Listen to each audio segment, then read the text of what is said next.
Ladakh border पर भारत और चीन के बीच विवाद इतना गर्मा गया है कि कभी भी एक भयानक युद्ध का रूप ले सकता है। जैसा कि मैंने पिछले वीडियो में बताया था कि जून के महीने में पूर्वी लद्दाख के गलवान घटना के बाद 29 और 30 अगस्त की रात एक बार फिर चीन के सैनिकों ने भारतीय सीमा में दाखिल होने की कोशिश की और दोनों देशों के सैनिकों में एक बार फिर से झड़प हुई। परंतु इस झड़प के दौरान भारत के सैनिक ने ऐसा कारनामा कर दिखाया है कि जिससे चीन को अपनी औकात पता चल गई है और भारत को 1962 की तरह युद्ध में हराने की धमकी दे रहा है। दरअसल 29 और 30 अगस्त की रात जब ड्रैगन की सेना टैंक, हजारों सैनिकों और गोला बारूद के साथ भारतीय सीमा के दक्षिण क्षेत्र में घुसपैठ करने की कोशिश की, तब एलएसी पर मुस्तैद भारतीय जवानों ने चीन के सैनिकों के घुसने की कोशिश को न सिर्फ नाकाम किया बल्कि उन्हें वहां से काफी पीछे खदेड़ दिया और उस दौरान इलाके के कुछ रणनीतिक रूप से अहम जगहों पर अपना कब्जा मजबूत कर लिया। दरअसल जब चीन की घुसपैठ की कोशिश की खबर भारत को लगी तो स्पेशल ऑपरेशंस बटालियन ने पेंगोंग झील के पास पहाड़ी पर मौजूद चौकियों पर पहले ही चढ़ बैठे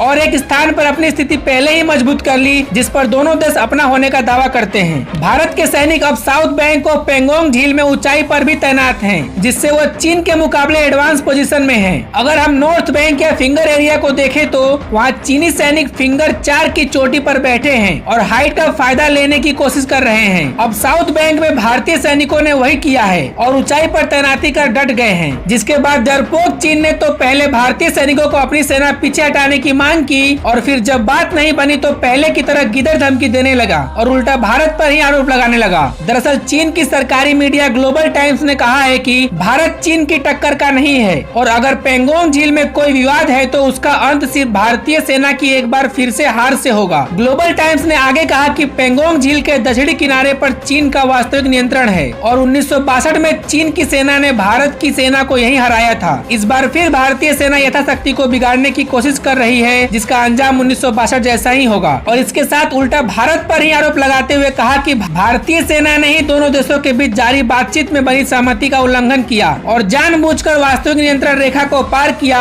और उकसावे की कार्रवाई की। तो वहीं चीन के विदेश मंत्रालय ने कहा कि चीन के सैनिक हमेशा से कड़ाई से वास्तविक नियंत्रण रेखा का पालन करते हैं, वे कभी एलएसी को पार नहीं करते हैं। आगे चीनी अखबार के संपादकीय ने भी आरोप लगाया है कि जून में गलवान घाटी में हुई हिंसा के बाद भारत ने कुछ ज्यादा ही प्रतिक्रिया करते हुए चीन पर आर्थिक प्रतिबंध लगा दिए और अमेरिका के साथ संबंध मजबूत करने लगा है। साथ ही अमेरिका ने भी भारत का साथ दिया जिससे भारत को और ज्यादा बढ़ावा मिला। अखबार ने आरोप लगाया है कि भारत क्षेत्रीय स्थिरता की जगह आक्रामकता को अपना रहा है। बता दें कि सीमा पर तनाव बहुत ही ज्यादा बढ़ा हुआ है। भारत ने अभी तैयारियों को और मजबूत करना शुरू कर दिया है तो वहीं चीन के फाइटर जेट लगातार सीमा के नजदीक उड़ान भर रहे हैं और चीन ने अपने सबसे पावरफुल फाइटर जेट J-20 को लद्दाख के पास ही अपने एयरबेस पर तैनात कर दिया है। अभी तो इससे जुड़ी इतनी ही खबर है, जैसे ही और कोई न्यूज आएगी मैं आपको वीडियो बनाकर बता दूंगा। तो दोस्तों रोजाना फाइनेंस, फॉरेन पॉलिसी और डिफेंस से जुड़ी खबर देखने के लिए प्लीज हमारे चैनल को सब्सक्राइब करिए। जय हिंद।